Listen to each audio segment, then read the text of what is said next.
महाराष्ट्र में हिंदू आबादी 8 करोड़ 90 लाख के आसपास है।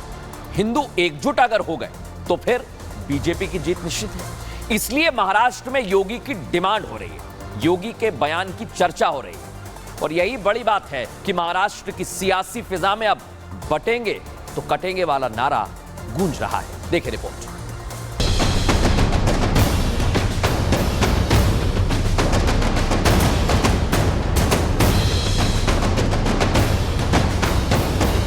हरियाणा के बाद अब महाराष्ट्र चुनाव में योगी की डिमांड हो रही है। मुंबई में जगह जगह योगी के बटेंगे तो कटेंगे वाले पोस्टर लग गए। महाराष्ट्र चुनाव में योगी की एंट्री से सियासी संग्राम छिड़ गया है। मुंबई के अंधेरी इलाके में लगा है सीएम योगी आदित्यनाथ का पोस्टर। मैं तस्वीरें दिखा रहा हूं किस तरह से यह पोस्टर लगाया गया है और लिखा गया है पोस्टर में, बटेंगे तो कटेंगे, योगी संदेश, एक रहेंगे तो नेक रहेंगे, सुरक्षित रहेंगे। ये तस्वीरें देख रहे हैं किस तरह से पोस्टर लगाया गया है और यही संदेश देने की कोशिश किया गया है कि जिस तरह से सीएम योगी आदित्यनाथ ने भाषण में कहा था कि बटेंगे तो कटेंगे, इसके बाद मुंबई के अलग अलग इलाकों में इसी तरह से पोस्टर लगाया गया है। मुंबई में जब योगी के बटेंगे तो कटेंगे वाले नारे के पोस्टर लगने की खबर फैली तो विपक्षी दलों की हवाइयां उड़ गईं। विपक्ष ने इसे बीजेपी की हताशा बताया और पोस्टर को नौटंकी करार दिया। मुंबई में अगर कोई पोस्टर लगा दे और उस पोस्टर में लिख दे कि बटेंगे तो कटेंगे, तो मुंबई की जनता भारतीय जनता पार्टी को जवाब ऐसे देती है कि न तो बटेंगे न ही कटेंगे, तानाशाही के खिलाफ डटेंगे और अहंकार के पंख छटेंगे। विपक्षी दल योगी के पोस्टर पर चाहे कुछ भी कहें, लेकिन जनता तो यही चाहती है कि योगी हरियाणा की तरह महाराष्ट्र में भी चुनाव प्रचार करें। यही नहीं, लोगों का तो यहाँ तक कहना है कि आगे योगी देश का नेतृत्व करें। ये पूरे हिंदुस्तान की जनता चाहती है कि योगी जी का ही अब शासन चलेगा और उनके ही नेतृत्व में भारत चलेगा। ये तो पूरे भारत की जनता चाहती है कि योगी मॉडल लागू हो पूरे भारत में। महाराष्ट्र चुनाव में योगी के इस पोस्टर का कितना असर होगा ये तो चुनाव के बाद ही स्पष्ट होगा, लेकिन जनता में योगी को लेकर जिस तरह का उत्साह है और विपक्ष योगी के नाम पर जिस तरह से डर रहा है, उससे एक बात तो साफ है कि महाराष्ट्र में योगी का जलवा दिख रहा है। और दर्शकों, खबरों में आगे बढ़ेंगे। उत्तर प्रदेश के उन्नाव से एक बड़ी खबर, जहां मंदिर से परेशानी हो रही है। परेशानी क्या, मंदिर की छत नहीं बनने दी जा रही। मंदिर महादेव का है और इसी पर हमारी एक्स्ट्रा रिपोर्ट है, क्योंकि दर्शकों ये इलाका मुस्लिम बहुल बताया जा रहा है। इसलिए आज हम पूछ रहे हैं मंदिर से दिक्कत क्या है, क्योंकि जहां जहां डेमोग्राफी बदली वहां वहां हिंदुओं का दमन शुरू हो गया, ऐसे आरोप लगते हैं। जहां मुस्लिम आबादी ज्यादा है वहां हिंदुओं को पूजा पाठ और त्योहार मनाने का क्या अधिकार नहीं है, लेकिन जहां मुस्लिम आबादी कम है वहां मुस्लिम अपने त्योहार बड़े आराम से मनाते हैं, आसानी से मनाते हैं। ऐसा क्यों होता है, कभी सोचा है आपने? आज एक सवाल भी मैं आपसे पूछना चाहता हूं। अभी देश में करीब 80% हिंदू हैं। आगे चलकर अगर डेमोग्राफी बदलती है तो क्या हिंदू पहले की तरह रह पाएंगे? देश में हिंदू मुस्लिम अनुपात क्या घट रहा है? और देश में मुस्लिम आबादी तेजी से बढ़ रही है, क्योंकि आपने देश में हिंदू खतरे में है ये सुना होगा। ये आपने सुना होगा दर्शकों कि देश में हिंदू खतरे में हैं। क्या डेमोग्राफी बदलने से मंदिर भी खत्म हो जाएंगे? ये सवाल पूछे जा रहे हैं। और ये सवाल इसलिए क्योंकि जिस तरह कावड़ से लेकर गणेश विसर्जन और नवरात्र में हर जगह हर तरफ कई घटनाएं सामने आई, पत्थरबाजी के उपद्रव, हिंदू मंदिर लगातार निशाने पर है। क्या ये घटनाएं आगे चलकर भी ऐसी ही होती रहेंगी? जो बदलाव हो रहा है उस ओर ये घटनाएं क्या इशारा कर रही हैं?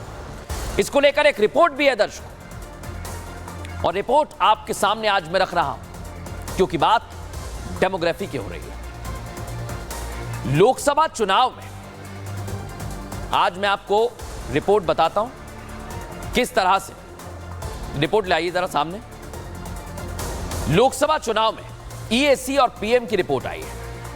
देश में डेमोग्राफी परिवर्तन से जुड़ी हुई ये रिपोर्ट थी। रिपोर्ट में 1950 से 2015 तक का अध्ययन हुआ और भारत में हिंदुओं की आबादी में गिरावट दर्ज की। हिंदू आबादी में 7.8% गिरावट दर्ज की। ईएसी की रिपोर्ट में मुस्लिम आबादी बढ़ने का भी जिक्र किया गया, जो 43% से ज्यादा बढ़ी।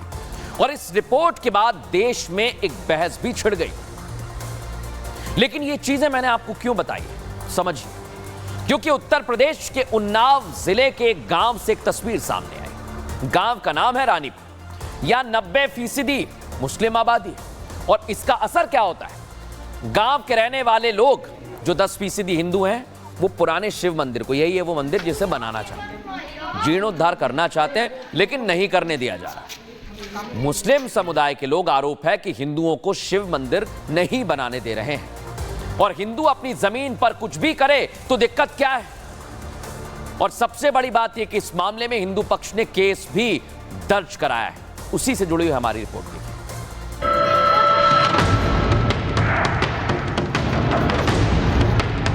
उन्नाव का रानीपुर गांव कभी खुशहाल था।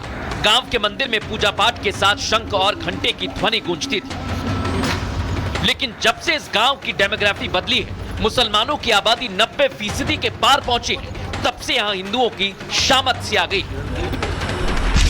छत जलवाने का प्रयास और इस पर जो सौंदर्यीकरण का प्रयास किया जा रहा था लगातार, इस बात को लेकर इसको मना कर दिया गया कि 100 मीटर पे दूरी पर मस्जिद है, तो ये तो हम लोगों के लिए दुर्भाग्यपूर्ण है। तीज त्योहार में आते थे लोग, कहते हैं यहाँ पर आओगी, बच्चों को मारते भी हैं और कहते हैं यहाँ पे मतलब यहाँ पे ना करो, ये मंदिर बाहर बनाओ, जाके बाहर सब लोग जहाँ करना है सो करो, यहाँ गाँव के बीच में हमारी अजान में दिक्कत होती है।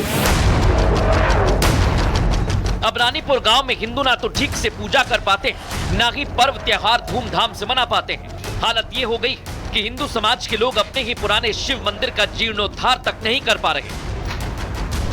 मंदिर नहीं बने दे रहा, उनको आक्राश हो रही, उनकी अजान होगी, हमारी ये पूजा पाठ ना हो, हम अब ये छाही में बैठे हमारी धूप में। फिलहाल न्यूज का एक्सट्रीम इतना ही, कल फिर हाजिर होंगे। नमस्कार।